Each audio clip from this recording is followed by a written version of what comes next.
Good morning, everyone. We are continuing here in the words of the Beis HaLevi. In his Maimer HaBitachon, we left off with the great concept of Rabbi Akiva that Kol Ma Dovid Rachmana L'Tav Ovid. Everything, of course, that Hashem does is for the good.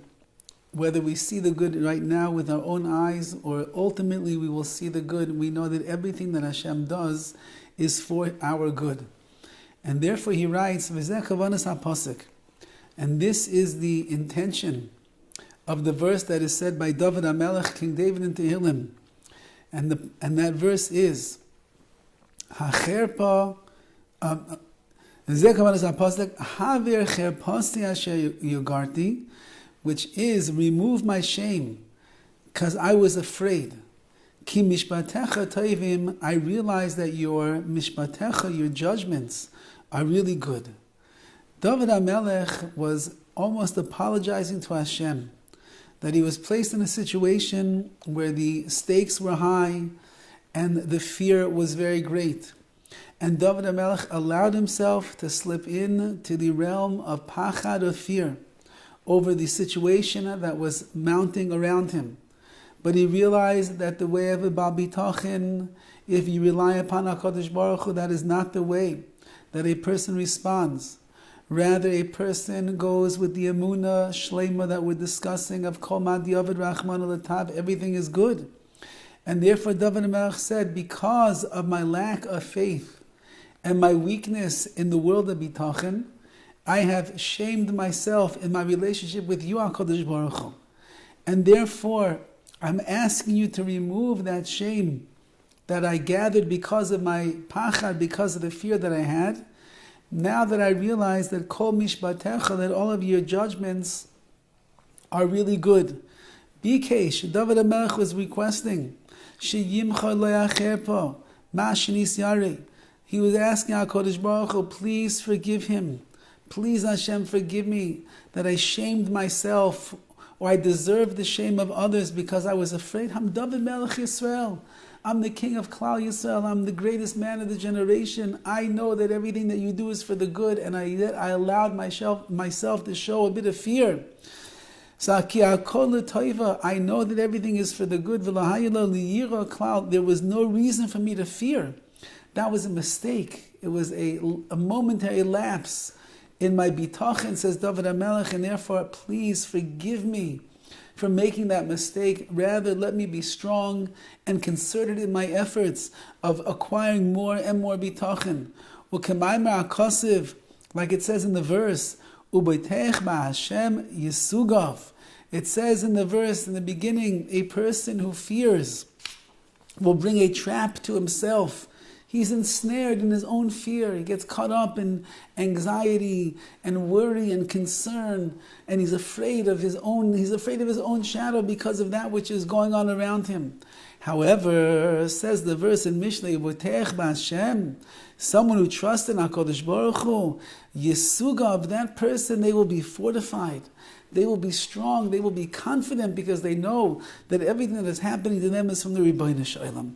This is a very high level that the Beis HaLevi is referring to over here.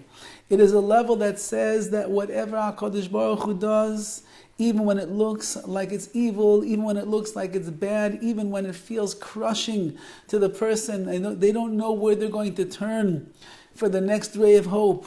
But since that I'm a B'teich b'Hashem, like Rabbi Akiva said, everything Hashem does is for the good, I'll see it eventually. So therefore, says the Beis HaLevi, then a person who reaches that level in Bitachon, they can live in such a plane of spiritual existence that whatever is going on around them, it's always good in the eyes of the person who is experiencing it and witnessing it with their very own eyes. A regular person, which hopefully we're at least on the level of regular people, it's not an immediate fix that our mind works like that and transforms itself from feeling the pain of the emotions, of the concern, of the fear, of the worry that is there, and suddenly saying, no, Kol Ma Dovid Rachmana L'Tav, everything you do, it's all good. It's very difficult for a person to reach that level, but we're trying. We're making the effort. And as we continue to learn through this beautiful sefer and this work on Bitachon, and every day acquire a little bit more and a little bit more and a little bit more, it becomes part of our natural approach to life.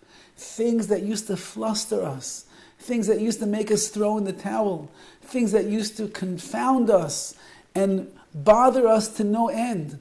Suddenly we find ourselves in a situation going through peacefully and calmly, because the things that used to bother us and used to get us irritated and frustrated, we realize we're in HaKadosh Baruch Hu's hand. We're in His loving embrace. Everything that HaKadosh Baruch Hu does, it's all for the good.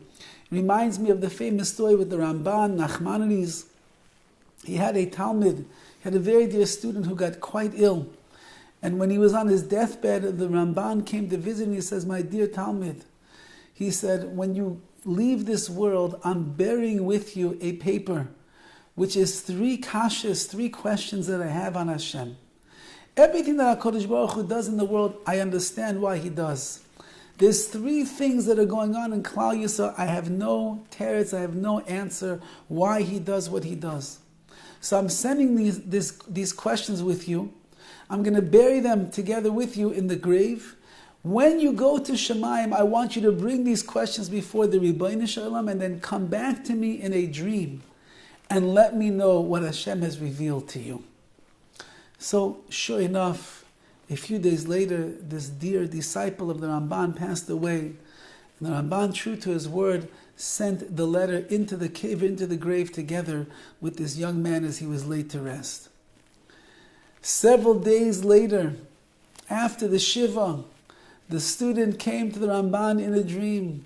And the Ramban saw that he was shining and he was bright and there was a radiance of Kedusha enveloping him. And the Ramban said, No, tell me, what did the Rebbeinu Shalom tell you? What did he say to you? And the Talmud said, "My dear Rabbi," he said, "I am not privy to reveal to you the things that I have seen in this realm, in the world where I am right now. Suffice to say, there is an emes in the world of truth that I'm existing in that you cannot see with your own eyes in the world that you are in down there. And therefore, I am not given permission to tell you over the answers to your questions, because in that world, you simply won't understand. But my dear Rebbe, trust me, from this vantage point and perspective that I'm standing in right now, every little detail and everything, all the nisyonos, all the yisurim, all of the suffering, all of the pain, your 3 questions that are bothering you, trust me that once that a person is up here and sees things clearly, everything makes sense, and it's all l'taiva, it's all for the good." So we have to keep in mind that there's this world and there's the world to come. We're not always privy to see the answer to our questions in this world and understand why it's good. But if we put our minds into the world of Olam Haba, of the world to come, where everything is going to be revealed, then we can live with Amun and Bitachon in this lifetime. And even those things that we're not capable of understanding and seeing, our Bitachon enforces ingrains within our hearts and our minds, that in fact, like Rabbi Akiva said, is the truth. Kol Dovid Rachmana, everything that HaKadosh Baruch Hu does is l'toiva, is for the good. I might not see it, but I know that it is for the good, and I will eventually see how good it really is. And that Bitachon gives us the strength and the fortitude to continue to go on, not to be misyayish, not to despair and to give up hope, but rather to go confidently in our lives, in our avodas Hashem, to handle whatever challenges it is that HaKadosh Baruch Hu will send our way. And in that zechus, the zechus of Bitachon, HaKadosh Baruch Hu should bring us the Yeshuas, the salvations that we are looking for in our lives. Have a wonderful day.